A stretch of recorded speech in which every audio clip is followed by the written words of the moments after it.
ನಮಸ್ಕಾರ ವೀಕ್ಷಕರೇ, ಎಲ್ಲರೂ ಹೇಗಿದ್ದೀರಾ? ವೆಲ್ಕಮ್ ಬ್ಯಾಕ್ ಟು ದ ಬೋರ್ಕಸ್ ಚಾನೆಲ್. ನಾನಿವತ್ತೊಂದು ನಿಮಗೆ ಅದ್ಭುತವಾದ ಹೈ ಪ್ರೋಟೀನ್ ರೆಸಿಪಿಯನ್ನು ತೋರಿಸ್ತಾ ಇದ್ದೇನೆ.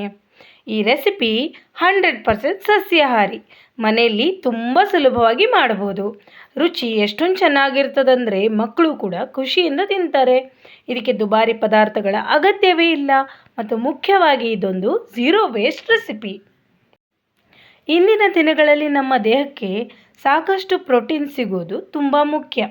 ಸ್ನಾಯುಗಳ ಬೆಳವಣಿಗೆ, ಶಕ್ತಿ, ಹೆಚ್ಚು ಸಮಯ ಹೊಟ್ಟೆ ತುಂಬಿರುವ ಅನುಭವ ಮತ್ತು ಒಟ್ಟಾರೆ ಆರೋಗ್ಯಕ್ಕೆ ಪ್ರೋಟೀನ್ ದೊಡ್ಡ ಪಾತ್ರ ವಹಿಸುತ್ತದೆ.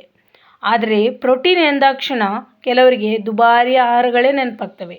ಪ್ರೋಟೀನ್ ಪೌಡರ್, ದುಬಾರಿ ಪನ್ನೀರ್, ವಿವಿಧ ಪ್ಯಾಕೆಟ್ ಫುಡ್ಸ್. ಆದರೆ ಅದೆಲ್ಲ ಪ್ರತಿದಿನ ಖರೀದಿಸಲಿಕ್ಕೆ ಸಾಧ್ಯ ಆಗೋದಿಲ್ಲ. ಹಾಗಾದರೆ ಮನೆಯಲ್ಲಿ ಸುಲಭವಾಗಿ ಸಿಗುವ ಕೆಲವು ಪದಾರ್ಥಗಳಿಂದ ಕಡಿಮೆ ಖರ್ಚಿನಲ್ಲಿ ಆರೋಗ್ಯಕರ ಮತ್ತು ರುಚಿಕರ ಜೊತೆಗೆ ಪ್ರೋಟೀನ್ ಸಮೃದ್ಧ ಆಹಾರವನ್ನು ತಯಾರಿಸಬಹುದೇ? ಖಂಡಿತ ಮಾಡ್ಬೋದು. ಹಾಗಾದರೆ ಈ ಅದ್ಭುತವಾದ ಆರೋಗ್ಯಕರವಾದ ಹೈ ಪ್ರೋಟೀನ್ ಮತ್ತು ಬಜೆಟ್ ಫ್ರೆಂಡ್ಲಿ ರೆಸಿಪಿ ಯಾವುದನ್ನು ತಿಳಿಬೇಕಾ? ಹಾಗಾದರೆ ವಿಡಿಯೋವನ್ನು ಕೊನೆವರೆಗೆ ನೋಡಿ ಹಾಗೂ ನಮ್ಮ ಚಾನೆಲ್ನ ಲೈಕ್, ಶೇರ್, ಸಬ್ಸ್ಕ್ರೈಬ್ ಮಾಡಿ. ಬನ್ನಿ ಈಗ ರೆಸಿಪಿ ಏನು ಅಂತ ನೋಡೋಣ.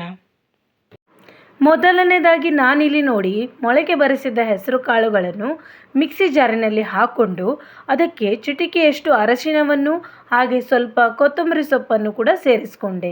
ಈಗ ರುಚಿಗೆ ಬೇಕಾಗುವಷ್ಟು ಉಪ್ಪು ಕೂಡ ಸೇರಿಸ್ತಾ ಇದ್ದೇನೆ. ಉಪ್ಪು ನಿಮಗೆ ಬೇಕಂದರೆ ಸೇರಿಸ್ಬೋದು, ಬೇಡದಿದ್ದರೆ ಬಿಡ್ಬೋದು. ಈಗ ನಾನು ಮಿಕ್ಸಿ ಜಾರಲ್ಲಿ ಸ್ವಲ್ಪವೇ ನೀರನ್ನು ಸೇರಿಸ್ತಾ ನುಣ್ಣಗೆ ರುಬ್ಕೊಳ್ತಾ ಇದ್ದೀನಿ. ನೋಡಿ, ರುಬ್ಬಿ ರೆಡಿಯಾಗಿದೆ, ನುಣ್ಣಗೆ ರೆಡಿಯಾಗಿದೆ.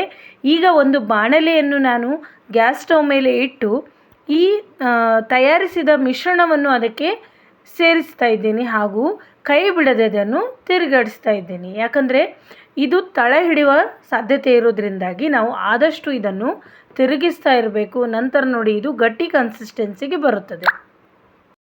ಈಗ ಗಟ್ಟಿಯಾಗಿರುವ ಈ ಮಿಶ್ರಣವನ್ನು ನಾವು ಒಂದು ಸ್ಟೀಲ್ ಪಾತ್ರೆಯಲ್ಲಿ ಈ ರೀತಿಯಾಗಿ ಸೆಟ್ ಮಾಡಿ ಅದನ್ನು ಫ್ರಿಡ್ಜ್ ಒಳಗಡೆ ತಣ್ಣಗಾಗಲು ಬಿಡಬೇಕು. ಸುಮಾರು ಒಂದು 2-3 ಗಂಟೆಗಳ ನಂತರ ನೋಡಿದಾಗ ಇದು ಗಟ್ಟಿ ಕನ್ಸಿಸ್ಟೆನ್ಸಿಗೆ ಬಂದಿರ್ತದೆ. ಅಂದರೆ ಸೆಟ್ಟಾಗಿರ್ತದೆ. ನಾವು ಪಾತ್ರೆಯಲ್ಲಿ ಹಾಕಿರ್ತೀವಲ್ಲ, ಅದರಲ್ಲಿ ಸೆಟ್ಟಾಗಿ ಗಟ್ಟಿಯಾಗಿ ಬಂದಿರ್ತದೆ. ಈಗ ಇದನ್ನು ನಾನೊಂದು ಪ್ಲೇಟಲ್ಲಿ ತೆಕ್ಕೊಂಡೆ. ನಂತರ ನೋಡಿ, ಇದನ್ನು ನಾವು ಚಾಕುವಿನಿಂದ ನಮಗೆ ಬೇಕಾದ ಆಕಾರದಲ್ಲಿ ಕತ್ತರಿಸ್ಕೊಳ್ಬೋದು. ನಾನಿಲ್ಲಿ ಇದನ್ನು ಸಣ್ಣ ಕ್ಯೂಬ್ ಆಕಾರದಲ್ಲಿ ಕಟ್ ಮಾಡ್ತಾ ಇದ್ದೀನಿ. ನಾವು ಶಾಪಿಂದ ತರುವ ಪನ್ನೀರ್ ಹೇಗೆ ಕ್ಯೂಬ್ ಆಕಾರದಲ್ಲಿ ಇರ್ತದಲ್ವ, ಅದೇ ರೀತಿಯಾಗಿ ಬರಲಿ ಅಂತ ನಾನು ಕಟ್ ಮಾಡಿ ಇಟ್ಕೊಳ್ತಾ ಇದ್ದೀನಿ.